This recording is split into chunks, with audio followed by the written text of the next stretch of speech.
Alright, so as you can tell by the title and thumbnail, today's video is a little different, okay? Usually I cover NBA basketball, but today I'm gonna get more into college basketball and basketball overall, okay? I'm gonna get more into the sport, not the league. And the reason why is I seen this that happened, and obviously you know what it is because you saw the title, but I was really interested, okay? And in my opinion, this is a very important thing in sports and especially in players' development, okay? Now, if you guys don't know, I don't know exactly how to pronounce his name because, like I said, I don't really follow college basketball too much, but I know NBA, okay? But Darrion Williams, a forward for NC State now. He played for Texas Tech twice, 2 years. He played for Nevada. I believe that was his freshman year. And, he's been very successful in college, and now he's playing for NC State.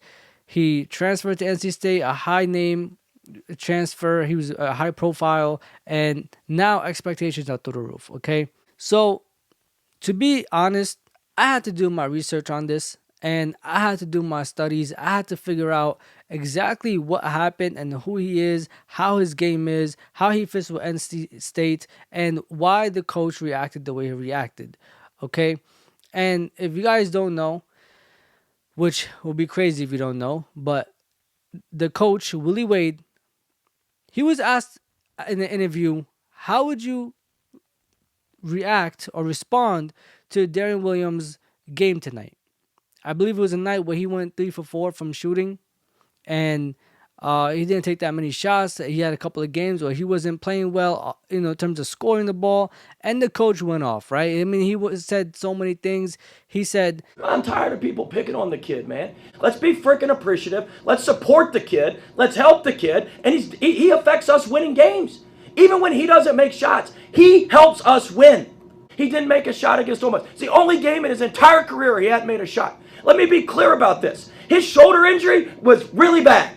Most kids making the money he would have shut it down for 5 games. He laid it on the line for NC State for 5 games with a shitty shoulder and gave us a chance to win some of these games. the man is playing with an injured shoulder. He's still giving us ways to win. He told them that the media needs to stop asking questions. They're going too hard on the kid. He basically just told them the truth. But he said it with emotions, okay? And he said it in ways that pretty much in the media is going to be painted like he's a terrible person. He's being loud. He crashed out. He did this, that, and third. He shouldn't have said this like that. It's not professional. But he stood up for his player, okay? And the truth behind all this is Darrion Williams did not have to go to NC State. There was no reason for him to go to NC State. He's a high-profile recruit, transfer, and everybody wanted him. Every school would have been okay with a Darrion Williams. But he left Texas Tech because the opportunity in NC State is way better.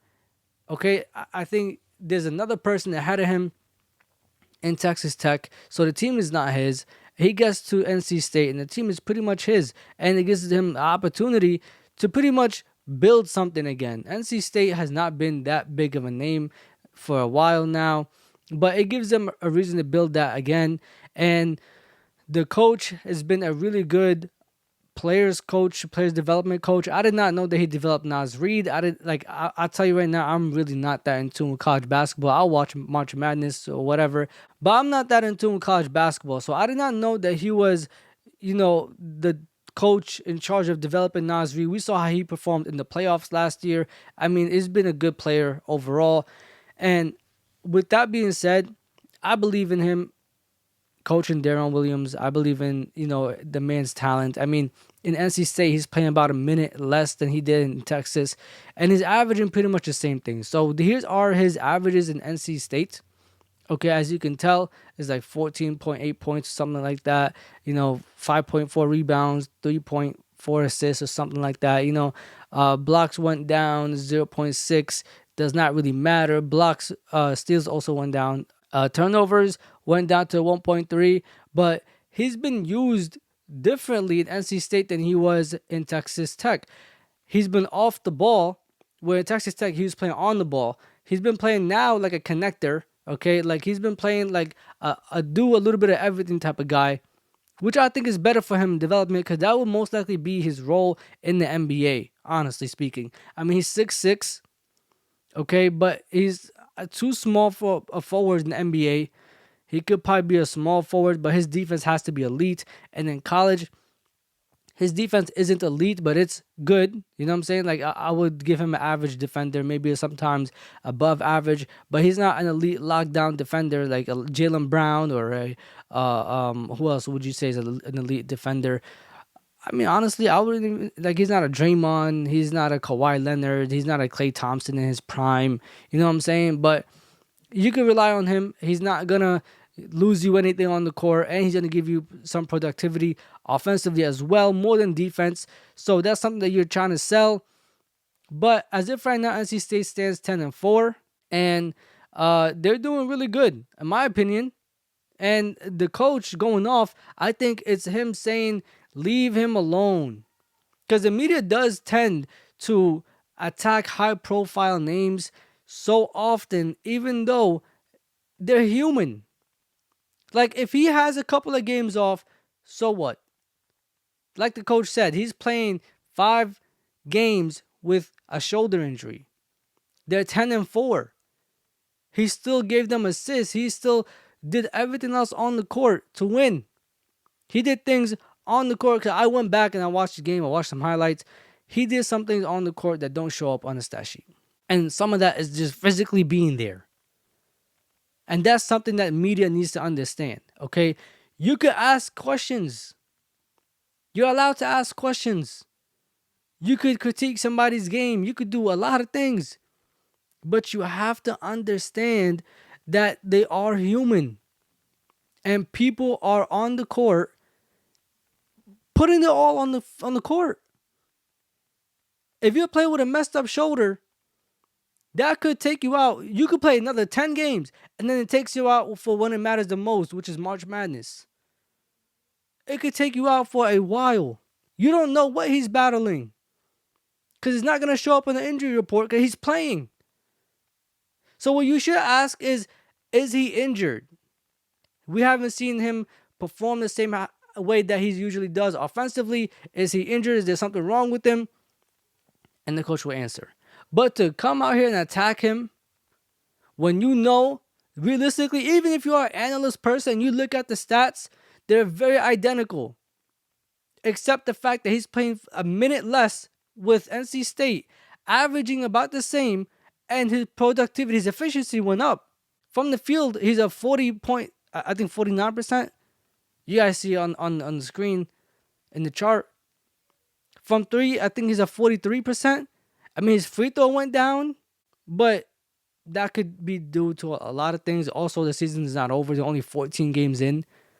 I think they have another 16 games left or 20 games left. There is a lot of games left to be played. And the man is averaging the same numbers. Same numbers. With a minute less of playtime. Better efficiency. You can obviously see that he's playing a smarter brand of basketball, which means that he is growing as a player. His IQ is developing, and he's not even in the league yet. He went to the draft combine and came back and decided, no, I need another year in college. This is somebody that wants to grow and wants to learn. This isn't somebody that's so interested in, let me just go get the money and play. Now, obviously, I know he got money from NC State. I know they paid him a lot of money. And that's another reason why everybody's on his ass. I understand that. I'm aware.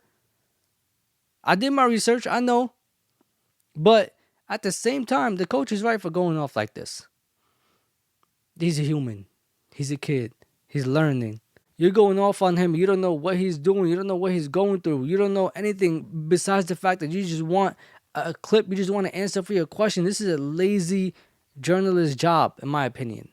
I mean, the coach went off. He said a lot of things. But in my opinion, it's worth it. And to see a coach stand up for his guy like that, and to acknowledge the fact that he has a player on his team who could have went anywhere else. All right, I got it. He makes a lot of money for us. But there's about 10 other schools that have paid as much or more than we paid for the kid. All right, the kid's not perfect. I understand that. The kid's not perfect, but he is a damn good player, and we are lucky to have him at NC State. He picked us over a lot of schools with a lot better situation than we had at the time he picked us. I mean, this is something a lot of people are saying. He could have went anywhere and they would have accepted him. And the fact that the coaches are humble enough to accept that, understand that, and say that in front of everybody while he's going off and defending his man, that means a lot. This is the type of coach that makes players want to go through walls for him. This is how you get your players to trust you and allow you to coach them. Because at the end of the day, I know he called him a little kid and he said that he has a lot to learn, this, that, and third. And although that's true to a certain extent, he is still a grown-ass man. He's a senior. He's not a freshman. He is a senior at NC State. So if you want him to allow you to coach him, you can't force him to make you coach him. Some guys are uncoachable. We've heard of that. But he's allowing you to coach him. Imagine what's going to happen after he sees that interview. And he comes to the locker room the next day. He comes to practice the next day. He going to look at the coach with so much more respect. Coaches that stand up for their guys are way different than some coaches who throw their guys under the bus, like a JJ Redick. The whole team is playing ass, and he just throws it all on his guys. He says something about DeAndre Ayton, da-da-da. Meanwhile, it all starts with him, the coach. The biggest thing about coaching, the most important role about coaching is that you have to find ways to make these grown-ass men allow you to guide them. Now, these guys, they're in the court. They're playing. They're the ones putting their bodies on the line at the end of the day. They're doing everything that it takes. And all you have to do is tell them. And most likely, 100% of the time, you're telling them shit that they know. So, you have to find ways to make these guys allow you to coach them. And this is a way. And if any coach wants to learn something, watch this video. I promise you. But anyways, thank you so much for watching the video. Like, comment, subscribe, and share. This Real Talk with E. Safe.